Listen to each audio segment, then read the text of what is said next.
The Concrete Connection project acknowledges that the land this podcast was recorded and filmed on is the traditional lands of the Kaurna people, and we respect their spiritual relationship with their country.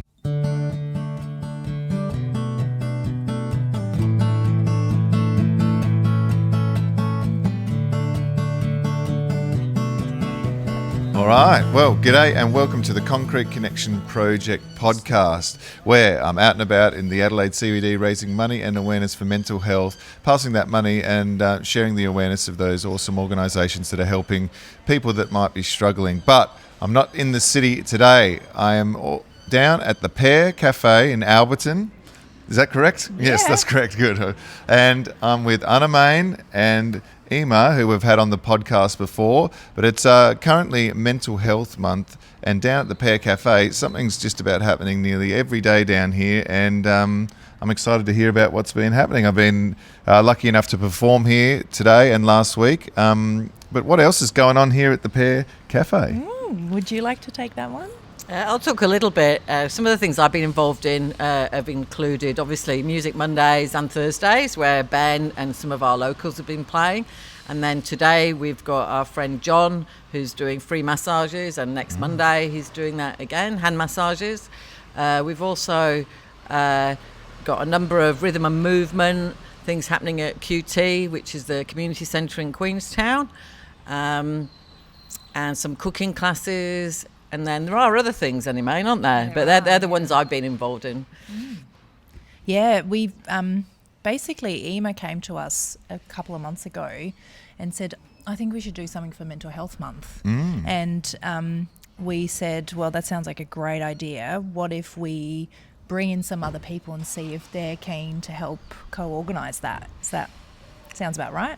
Yeah. And so we put a call out for anyone who was interested in just thinking about what we could do for Mental Health Month. And two local people showed up, both called Sharon. So we've got the two Sharons and Eimear, and they basically formed a little project team that came up with a full program, almost like a festival program of activities. I think in total we've got about 20 different activities on, or 20 different opportunities. There's some activities that are being run twice that really pulls on all of the strengths of, these three people, and they've also brought in others to run various things. So on top of the cooking classes and the music, rhythm and movement, we've got someone doing Reiki and I think meditation. There's a session on EFT tapping, which can really help people particularly with anxiety, I think. Laughter yoga. We've got a clowning session with David, who also performed here this morning. Yeah. So just various ways for people to try something new that supports positive mental health and well-being, but also allows them to connect with other people in the process. Yeah. Well, it seems like, a lot of stuff happening here for this month in particular, but it seems like there's a lot of stuff happening here all the time. It's nearly like a very big community events program all year round.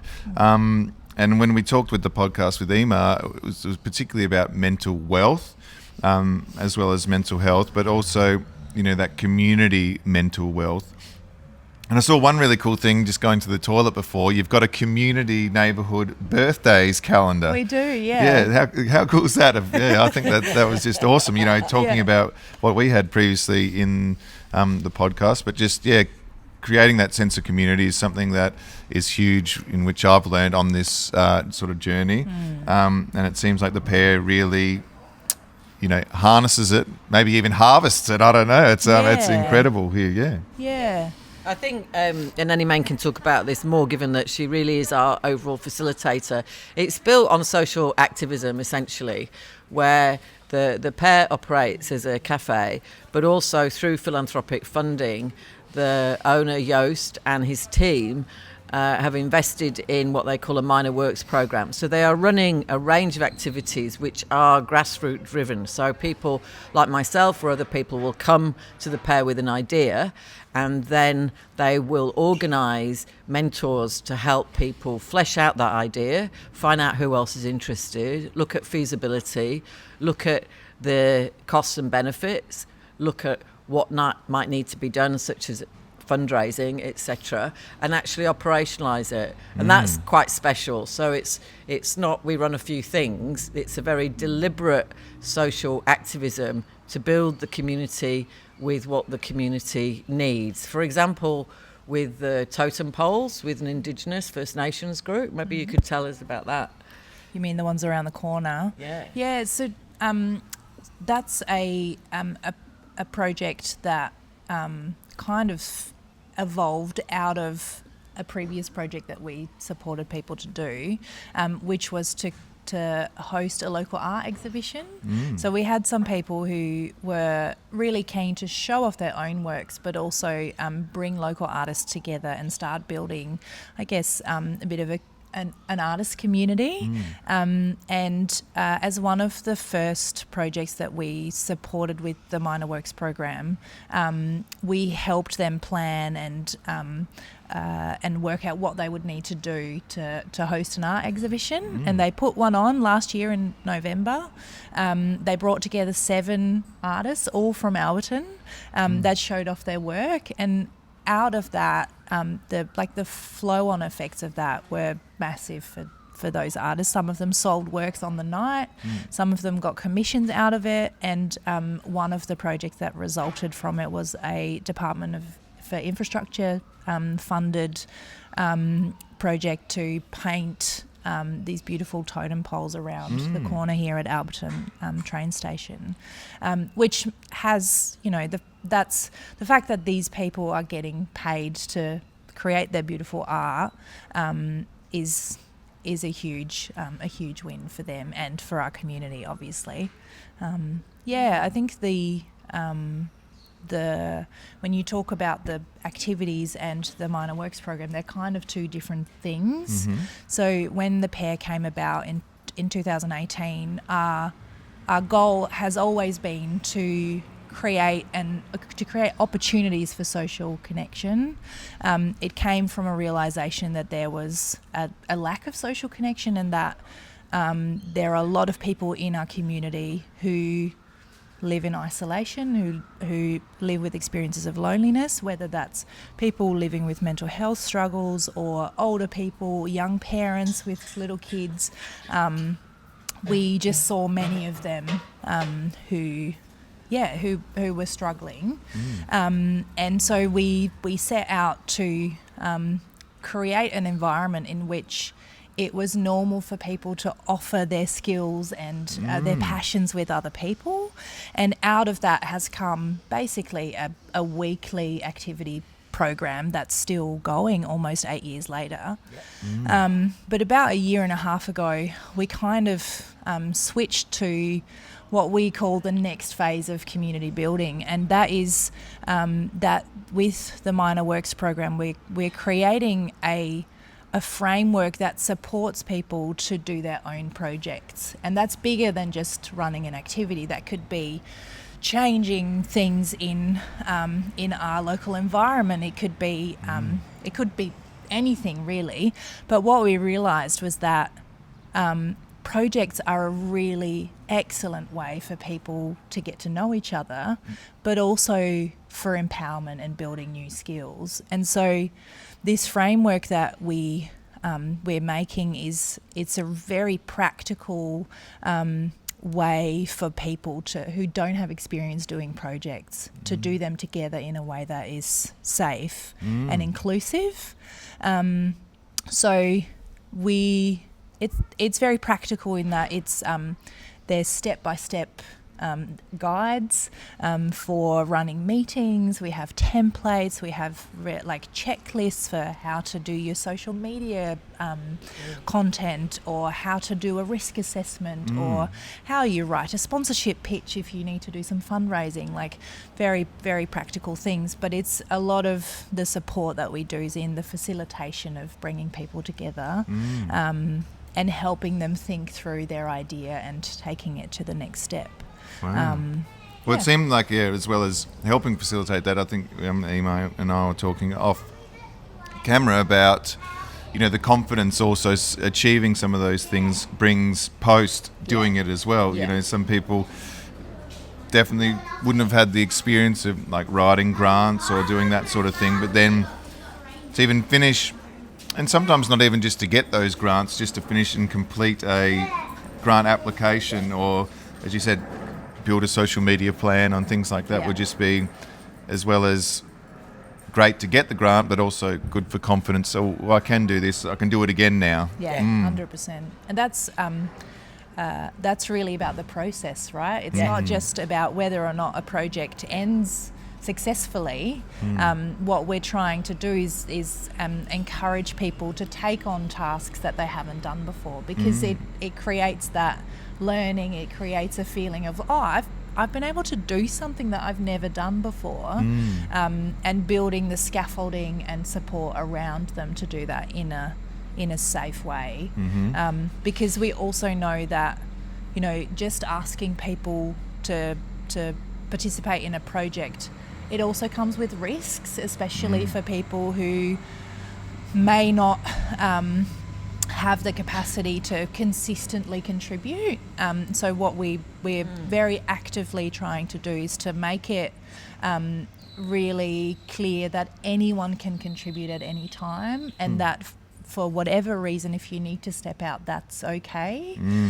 Because we have to protect our relationships, right? Like it's we don't want people to feel shame or guilt about not being able to do what they said they were going to do. So we're encouraging people to think about what capacity they have at any given time, and that may vary, right? So yeah, it seems to be working quite well. Well, just in my experience, my experience coming here, it seems, the sense of community is huge around it. We were just sitting before, and emails like, here's trouble. This is the Tai Chi teacher, and this is look who it is, and there's someone else. This person runs this on this day. Every single person that's rocked up here, everyone seems to know. So it's like you're building something pretty special, I think, here, and hopefully it continues to grow. Yeah. And so, aside from Mental Health Month in October, Feel Good October, is that what that's our sort of tagline. But yeah, what can we expect from sort of now until the end of the year with Pear? And what could people get involved with? Well, we've got a few projects that have some things coming up. So one of the projects that has been running now for a couple of months is called Dying to Know, and that's a project that is about building resilience and skills in our community around death and dying, and how we can support people in the lead up to something like that and after. So that's on the first Saturday of every month. There's a Dying to Know meetup. People can come along to that. There's different themes each time. We've got a new project together with Anti-Poverty Network. So we have a local group of people who are really keen to create community and also address food insecurity. And so they're putting on an anti-poverty community barbecue next month, which they're going to combine with getting donations of Christmas presents, just to relieve some of the stress for people living in poverty around, having to buy presents for their kids or family members. So that's happening in November. What else have we got coming up? I'd say have a look on our website. We have a calendar on our website with different you do activities. So much here, so it's probably hard to put you on the spot just to reel everything up. So the website's the best place to go? The website's the best place to go. When, in terms of the Minor Works program, we will have another soup night in November, which really is... Hi, Steve. Sorry, we're in the middle of a podcast. Morning. See what I mean? Get out of it, Steve. We'll talk to you in a minute.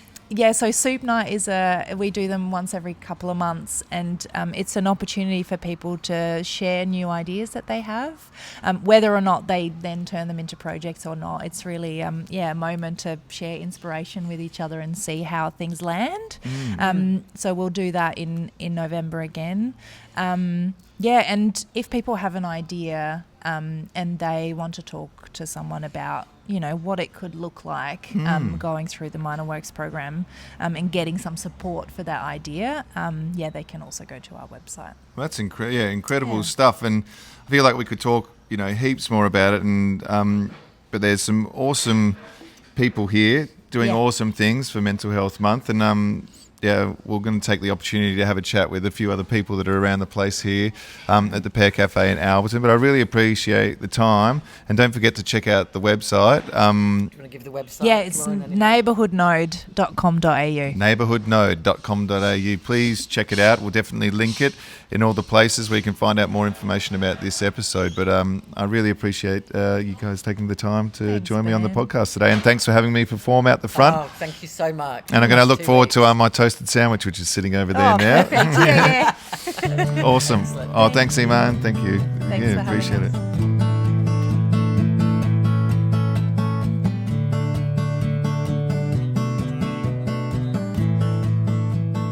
Thanks for listening to the Concrete Connection Project podcast.